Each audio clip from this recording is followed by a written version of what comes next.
повеќе ќе зборувам за перцепциите на младите, односно за тоа што младите мислат и како се чувствуваат во врска со кршењето на нивните права и во врска со начините на кои што се дискриминирани. И ќе кажам дека тоа кршење на човекови прави, таа дискриминација директно води кон тоа младите да бидат денес цинични.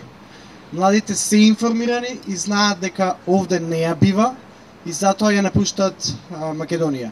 Цинични се по однос на себе и по однос на институциите, односно не веруваат веќе ни во себе како јадро, како заедница, но не веруваат ниту во некој друг дека може да им помогне. Јас би рекол, и тоа е се почест став на младите, дека побрзо ќе си заминат од државата отколку да земат партиска книжка за да се вработат во шупливата администрација. Младите денес се исклучени од одлучувањето. Средношколците немаат право на глас, односно нема канал, механизам преку кој средношколците може да го изразат своето мислење.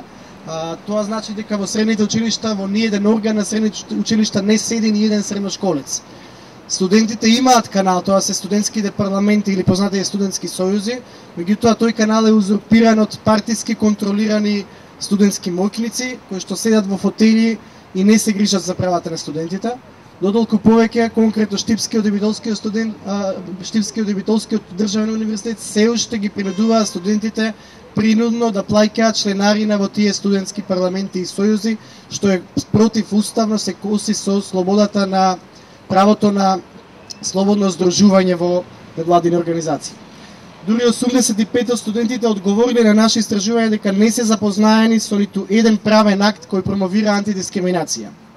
Само 3% од студентите се запознаени со Законот за заштита и спречување на дискриминација, додека пак половина од студентите сметаат дека леглата во студентски дом се доделуваат преку партиски врски.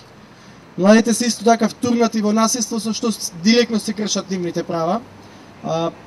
Половина од средношколците од Скопје само понекогаш се чувствуваат безбедни во автобус, додека пак 20% од средношколците во Скопје никогаш не се чувствуваат безбедни во автобус.